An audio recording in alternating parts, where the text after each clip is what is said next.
Prepare-se para histórias intrigantes, relatos e teorias que vão desafiar a sua imaginação. Enigmas, ufologia e o sobrenatural.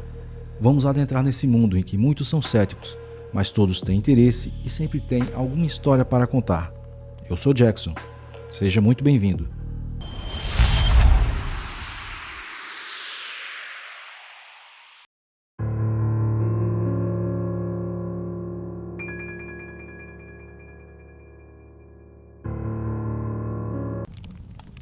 A lua cheia pairava sobre o sertão do Ceará como um olho branco e febril, derramando uma luz pálida sobre a vegetação retorcida da Caatinga.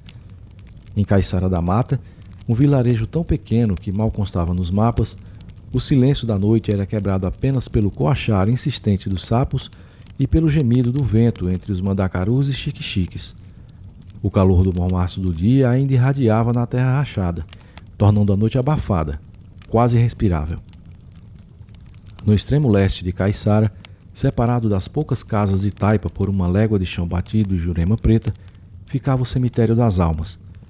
Um lugar evitado após o pôr do sol, mesmo pelos mais valentes. Cruzes de madeira tortas, algumas já roídas pelo tempo e pelos cupins, marcavam covas humildes.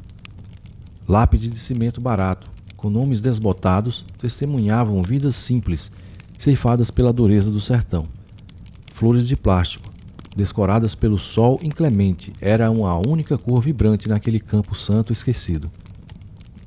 Seu Joaquim, o coveiro e zelador honorário do cemitério, um homem de 70 anos com a pele curtida como couro velho e olhos fundos que já viram mais tristeza do que a maioria, costumava dizer: morto não faz mal, ruim é aos vivos que vêm atormentar o descanso deles. Mas naquela noite, algo diferente do usual perturbava o ar. Um cheiro acre, selvagem, misturava-se ao odor de terra seca e das poucas flores murchas e finados. A poucas léguas dali, na sua pobre choça, Benedito sentia a transformação começar. Não era uma maldição recente. Vinha de seu avô, diziam os antigos, um castigo por algum pecado terrível cometido contra a terra ou contra algum santo poderoso. A cada lua cheia, a febre o tomava primeiro. Um calor que subia da sola dos pés até o couro cabeludo. Depois vinham as dores lancinantes nos ossos, como se estivessem sendo quebrados e remoldados por mãos invisíveis e cruéis. Benedito rolava na sua esteira de palha, os dentes cerrados para não gritar. Seus músculos repuxavam e se avolumavam, pelos grossos e escuros, como arame farpado, e rompiam de sua pele morena, cobrindo-lhe o peito, as costas, os braços que se alongavam e se curvavam em ângulos antinaturais. O rosto. O rosto era a pior parte. O maxilar estalava, projetando-se para a frente, formando um focinho grotesco. As orelhas pontudas repuxavam-se para o alto do crânio, que parecia achatar-se. Seus olhos, antes castanhos e mansos, agora brilhavam com um amarelo bestial, injetados de uma fome que não era humana. As unhas engrossavam, encurvavam-se, transformando-se em garras recurvadas, afiadas como navalhas, capazes de rasgar couro curtido. Quando a metamorfose se completou, não era Benedito que se erguia trôpego sobre as quatro patas nodosas e poderosas. Era a besta. Um lobisomem saído das profundezas do medo sertanejo.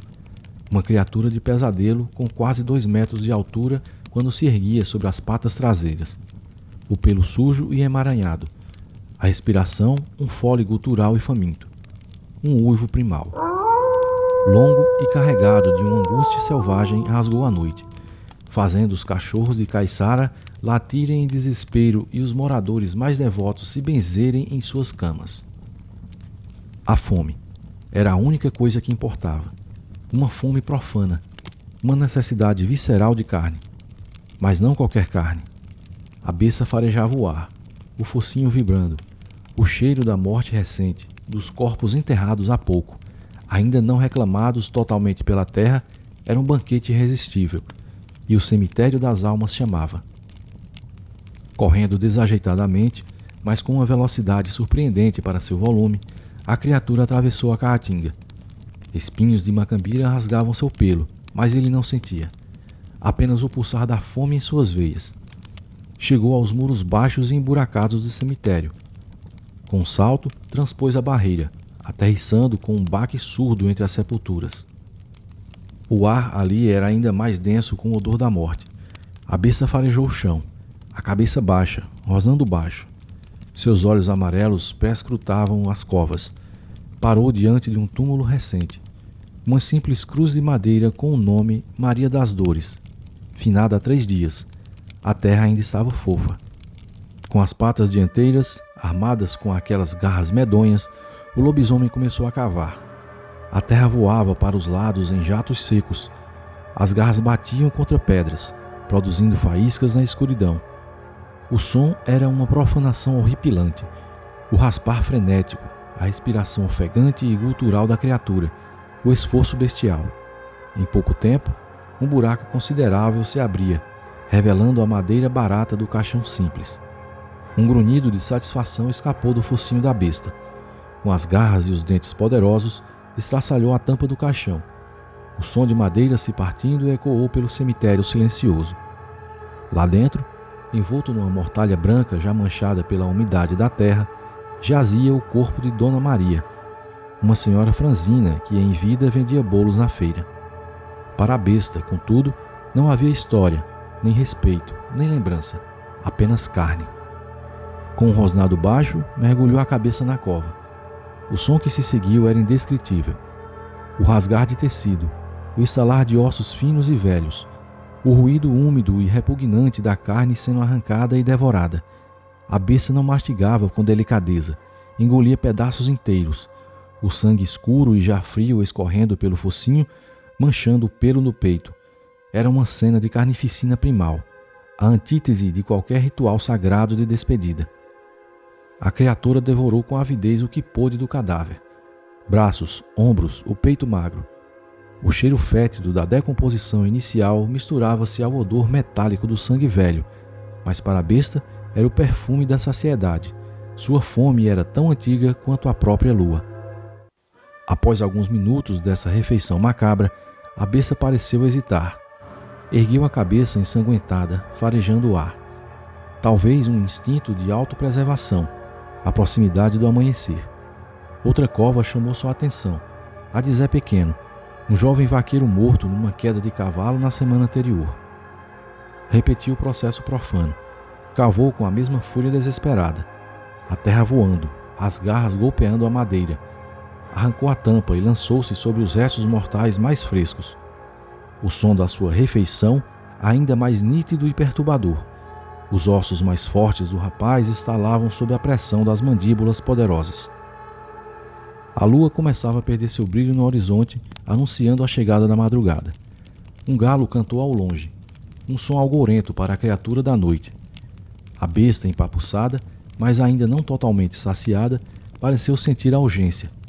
Com o último olhar para as covas violadas, os restos mortais espalhados e parcialmente devorados, deu um grunhido baixo, quase um lamento, e saltou para fora do cemitério.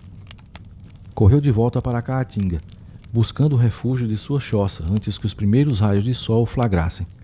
A transformação de volta era igualmente dolorosa, mas trazia consigo a névoa do esquecimento. Ao amanhecer, seu Joaquim chegou ao cemitério para sua ronda matinal. O que viu o fez cair de joelhos, o chapéu de palha rolando no chão. 2 covas abertas, reviradas, caixões estraçalhados, restos humanos irreconhecíveis, espalhados pela terra seca.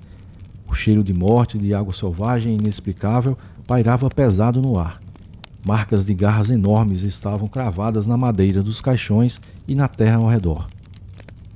A notícia se espalhou por Caiçara da Mata como fogo em palha seca. Terror e incredulidade tomaram conta do vilarejo. Ninguém ousou mencionar a palavra lobisomem em voz alta, mas o medo ancestral estava estampado em cada rosto. As portas seriam trancadas mais cedo, as rezas seriam mais fervorosas, e o cemitério das almas ficaria ainda mais abandonado à própria sorte. Enquanto isso, em sua choça, Benedito acordava com o corpo dolorido, coberto de arranhões e uma terra escura sob as unhas que ele não reconhecia. Uma náusea o revirava por dentro e um gosto amargo e metálico persistia em sua boca. Ele não se lembrava de nada da noite anterior, apenas de fragmentos de pesadelos terríveis. Mas no fundo de sua alma, uma tristeza profunda e uma culpa inexplicável o consumiam. A besta estava saciada, por enquanto, até a próxima lua cheia, quando a fome profana voltaria a clamar por sua ceia macabra no silêncio do sertão.